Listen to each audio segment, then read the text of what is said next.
Welcome to my channel Noora kitchen. చింతపండు రసం చేస్తున్నాను. చాలా టేస్టీగా ఉంటుంది. చాలా సింపుల్గా తయారైపోతుంది. రైస్లోకి చాలా బాగుంటుంది. వైట్ రైస్లోకి ఈ చింతపండు రసం తయారీ విధానం చూద్దాం. పిన్నం పెట్టి ఆయిల్ వేసుకోవాలి. ఆయిల్ బాగా హీట్ అయ్యాక చూడండి, కచ్చా పచ్చాగా దంచుకున్న తెల్లగడ్డలు, ఎర్రగడ్డ పాయలు మొత్తం తిరువాతలో వేసేయాలి.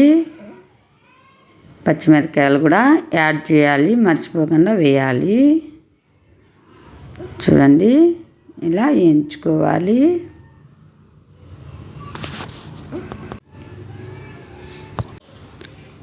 ఇలా వేగాలి.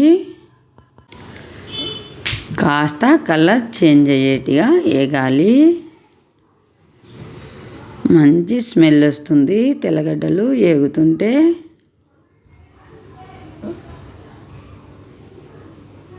పచ్చిమిరపకాయలు కూడా వేసి ఏం చేయాలి, కాస్త మిస్ అయింది పచ్చిమిరపకాయలు వేసే వీడియో. ఖచ్చితంగా పచ్చిమిరపకాయలు కానీ ఒట్టిమిరపకాయలు కానీ వేయాలి. ఇలా కలర్ చేంజ్ కావాలి.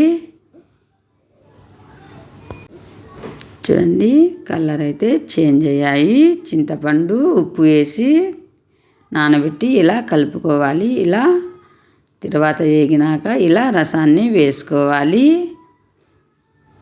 రుచికి సరిపడా కల్లుప్పు వేసుకోవాలి. ఇలా కలిదిప్పుకోవాలి. చూడండి, కాస్త ఉడకాలి.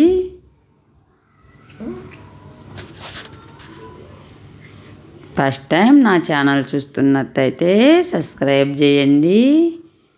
మరిన్ని వీడియోల కోసం లైక్ చేయండి, షేర్ చేయండి. ఇండియా దుబాయ్ వీడియోలు వచ్చాయి చూడండి. చాలా అంటే చాలా ఫాస్ట్గా చేసేయచ్చు ఈ రసం అయితే.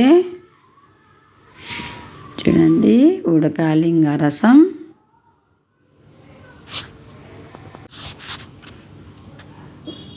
చూడండి, ఉడికొచ్చేదానికి మొదలుపెట్టింది రసం అయితే. కాస్త ఉడికితే సరిపోతుంది, పొంగొస్తుంది. చూడండి, పచ్చిమిరపకాయలు అయితే వేశాను. పచ్చిమిరపకాయలు కూడా తిరువాతలో వేయించేసి వేసుకోవాలి. చాలా టేస్టీగా ఉంటుంది ఈ రసం అయితే.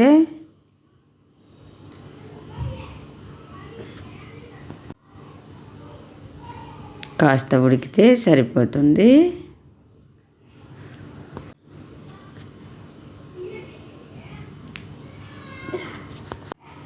ఛానల్ లింకులో చూడండి, మంచి మంచి వీడియోలు ఉన్నాయి చూడండి. ఇండియా దుబాయ్ వీడియోలు వచ్చాయి చూడండి. ఇలా ఉడికించుకోవాలి. మంచి స్మెల్ వస్తుంది. చూడండి, ఇలా ఉడికించుకుంటే సరిపోతుంది.